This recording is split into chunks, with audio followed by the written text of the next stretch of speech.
월급날 아침이었습니다. 한 노동자가 봉투를 열어봅니다. 어제까지 하루 2.34달러, 그런데 오늘부터 5달러라고 적혀 있습니다. 2배가 넘었습니다. 그가 잘못 본 게 아니었습니다. 회사가 직원 전부의 일당을 하루아침에 2배로 올린 겁니다. 그런데 정작 박수를 받아야 할 그 사장은 며칠 뒤 법정에 섭니다. 월급을 올렸다는 이유로 주주들한테 소송을 당한 겁니다. 회사 돈을 멋대로 갖다 버린 미친놈이라고요. 직원 월급을 올려줬다고 고소를 당한다니 앞뒤가 안 맞죠. 그 사장의 이름은 헨리 포드. 그리고 이 어이없는 결정이 100년 뒤 우리 이야기까지 흔들어 놓습니다. 왜 그런지 끝까지 보시면 등골이 서늘해지실 겁니다. 자, 1914년 미국 디트로이트로 가보겠습니다. 지금으로 치면 일론 머스크쯤 되는 남자가 있었습니다. 아니, 어쩌면 그보다 더 겁이 없는 사람이었습니다. 이 남자의 공장은 당시 세상에서 가장 앞선 곳이었습니다. 컨베이어 벨트가 돌아가고 사람들이 한자리에서 한 가지 동작만 반복합니다. 자동차 한 대를 분 단위로 찍어내는 그야말로 혁명이었습니다. 그런데 이 혁명에는 그늘이 있었습니다. 일이 사람을 갈아넣고 있었던 겁니다. 하루 9시간 같은 자리에 서서 같은 동작만 합니다. 나사를 조이고 또 조이고 다시 조이고 쉬는 시간도 없이 벨트는 멈추지 않습니다. 상상만 해도 어깨가 뭉치시죠? 그러니 버티는 사람이 없었습니다. 당시 포드 공장의 1년 이직률이 얼마였는지 아십니까? 300%가 넘었습니다. 쉽게 말하면 한 자리를 채우려고 1년에 3명을 갈아 끼워야 했다는 뜻입니다. 뽑고 가르치고 또 나가고 들어온 지 일주일 만에 말없이 사라지는 사람이 부지기수였습니다. 그 비용이 회사를 갉아먹고 있었습니다. 여러분도 이런 회사 한 번쯤 떠올려 보셨을 겁니다. 사람을 부품처럼 쓰다 버리는 곳, 들어가도 1년을 못 버티고 다들 도망치는 곳. 포드는 그 풍경을 매일 지켜보고 있었습니다. 사실 이 사람 어릴 때 농장에서 뼈 빠지게 일해본 사람이었습니다. 새벽에 일어나 소를 먹이고 해가 질 때까지 밭을 갉던 기억, 몸이 부서지게 일해도 손에 쥐는 게 없던 그 허무함을 그는 알고 있었습니다. 그리고 1914년 1월 5일 포드는 임원들을 회의실로 부릅니다. 그리고 한마디를 던집니다.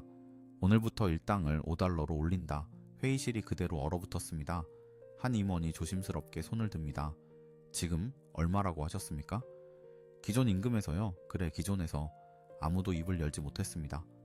지금 이런 일이 벌어졌다면 경제 유튜버들이 그날 밤 바로 영상을 올렸을 겁니다. 썸네일엔 빨간 글씨로 이렇게 적혔겠죠. 망하는 사장의 전형적인 특징. 주주들은 그야말로 뒤집어졌습니다. 당신 지금 우리 돈으로 장난하나? 그 돈이 어디서 나오는지 알고나 하는 소리야. 급기야 일부 주주는 회사를 법원에 끌고 갔습니다. 사장이 회사 돈을 멋대로 낭비하고 있다는 겁니다. 신문도 가만히 있지 않았습니다. 포드 드디어 정신이 나갔나. 당시 한 유력 경제지는 이렇게 썼습니다. 경제 원칙을 정면으로 거스르는 제정신이 아닌 자선행위. 포드는 그 기사를 읽고 그저 웃었다고 합니다. 하지만 진짜 싸움은 이제부터였습니다. 여기서 한 가지 짚고 넘어가겠습니다. 포드는 착한 마음에 덜컥 지른 게 아니었습니다. 이 결정 뒤에는 차가운 계산이 깔려 있었습니다. 그는 밤마다 이런 숫자들을 들여다봤습니다. 직원 한 명이 나가면 세 사람을 뽑는 데 드는 돈, 그 사람이 한 달 동안 실수하고 익히는 동안 날아가는 돈, 옆자리 동료까지 덩달아 의욕을 잃는 눈에 안 보이는 손해, 이걸 다 더해보니 월급을 올려주는 것보다 훨씬 컸던 겁니다. 여기서 잠깐 솔직하게 여쭤보겠습니다. 회사에서 아무리 열심히 해도 아무도 알아주지 않는다는 기분, 이 회사가 나를 그냥 굴러가는 부품으로만 본다는 느낌, 그 서늘한 마음 다들 한 번쯤 느껴보셨죠? 포드는 바로 그 마음이 회사를 무너뜨린다는 걸 알고 있었던 겁니다. 5달러 소식이 거리에 퍼지던 날, 공장 앞으로 사람들이 모여들기 시작합니다. 다음날 새벽 공장 정문 앞에는 1만 명이 넘는 사람이 줄을 서 있었습니다. 일자리를 달라고 몰려든 사람들이었습니다. 추운 겨울 외투를 껴입고 발을 동동 구르며 밤을 새운 사람들. 너무 많이 몰려서 결국 소방차가 출동해 물을 뿌려 군중을 흩어야 했습니다. 그렇다면 이미 공장에 다니던 사람들은 어떻게 됐을까요? 결근하던 사람이 출근하기 시작합니다. 지각이 사라집니다. 기계 하나를 다뤄도 더 조심스러워집니다. 라인이 멈추는 일이 눈에 띄게 줄어듭니다. 누군가는 그때 공장을 이렇게 표현했습니다. 죽어있던 공장이 다시 숨을 쉬기 시작했다.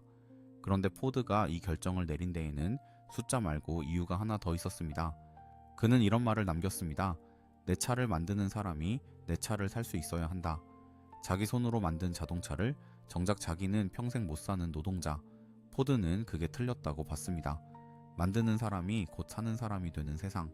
그게 이 남자가 머릿속에 그리던 그림이었습니다. 자, 그러면 결과는 어떻게 됐을까요?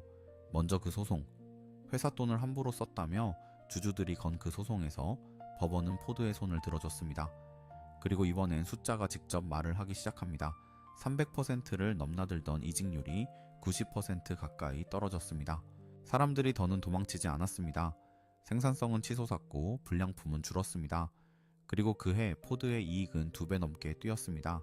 비용을 아끼라며 사장을 고소했던 바로 그 주주들. 그들이 오히려 더 두둑한 배당을 손에 쥐게 됩니다. 돈을 아끼려다 더 큰 돈을 벌어버린 겁니다.